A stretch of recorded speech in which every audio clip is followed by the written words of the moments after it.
اللہ کے نبی جناب محمد رسول اللہ صلی اللہ علیہ وسلم نے فرمایا اتدرون مل مفلس، صحابہ بتاؤ کیا تم جانتے ہو مفلس بندہ، غریب بندہ، کنگال کون ہے؟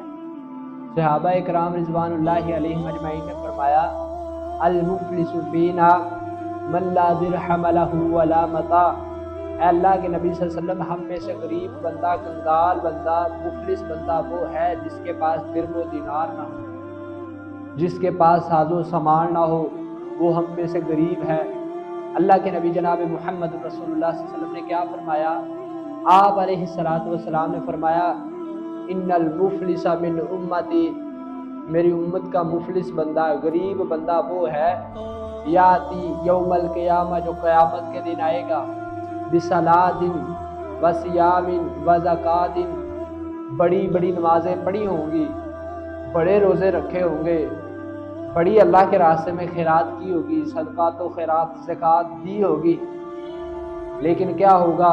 اللہ کے دربار میں کھڑا ہے، ادھر سے دوسرے لوگ آ جائیں گے، کہیں گے اللہ قد شتم ھذا، اس نے مجھے گالی نکالی، اللہ وقذف ھذا، اس نے مجھ پہ بہتان باندھا، واکل مال ھذا، اللہ اس نے میرا مال کھایا، اس نے ڈاکہ ڈالا، اس نے ظلم و زیادتی سے میرا مال کھایا، اللہ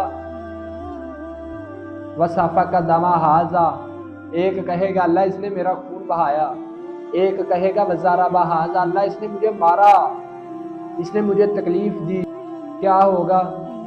فیوتی ھذا من حسناتہ، اس کی نیکیاں اٹھائی جائیں گی اور ان کے پلڑے میں ڈالی جائیں گی۔ قیامت کے دن تو کوئی ایک نیکی نہیں دے گا، صرف ایک نیکی کے بدلے، ایک نیکی کے بدلے کوئی دیکھے گا نہیں۔ یوم یفر المرء من اخیہ، آدمی اپنے بھائی سے بھاگ جائے گا، وَأُمِّهِ وَأَبِيهِ، ماں باپ چھوڑ جائیں گے، ماں باپ بھی نظر نہیں آئیں گے، وَصَاحِبَتِهِ وَأَخِيهِ، بیوی چھوڑ جائے گی، بچے چھوڑ جائیں گے، یہ بچے چھوڑ جائیں گے جن کے لیے ہماری محنت کوشش حرام حلال نہیں دیکھتے، یہ بچے چھوڑ جائیں گے، تیرا کنبہ قبیلہ نہیں تجھے دیکھے گا، تیرا خاندان بھول جائے گا، تو تیری نیکیاں اٹھا کے ان کو دی جائیں گی جن کو تو نے گالیاں نکالی، جن کے اوپر ظلم کیا، جن کے اوپر زیادتی کی، جن کا مال کھایا، جن کے اوپر بہتان باندھے۔ کیا ہوگا؟ نیکیاں اٹھا اٹھا کے ان کو دی جا رہی ہیں، تیری نیکیاں آخرکار ختم ہو جائیں گی۔ فرشتے کہیں گے اللہ اس کی نیکیاں ختم ہو گئی، لوگ ابھی باقی پڑے ہیں جن کے اوپر اس نے ظلم و زیادتی کی، آخذا، پھر کیا ہوگا؟ ان کے گناہوں کو اٹھایا جائے گا، فطرحت علیہ، اس کے پلڑے میں ڈالے جائیں گے، گناہ انہوں نے کیے ہیں، پلڑے اس کے میں ڈالے جا رہے ہیں، وجہ کیا ہے؟ کیونکہ اس نے ان پہ ظلم کیا تھا۔ ثم طرح فی النار،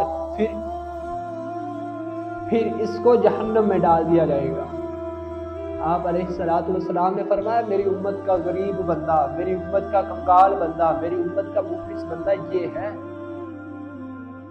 اللہ تعالیٰ رمضان المبارک ہے، کسی کے اوپر ظلم کرنا، زیادتی کرنا، ہنسی مذاق کے اندر کسی کا الٹا نام لینا، کسی کو مارنا، کسی کی غیبت کرنا، کسی کے اوپر بہتان باندھنا، الزام تراشی کرنا، ان برے کاموں سے، برے افعال سے محفوظ رہے۔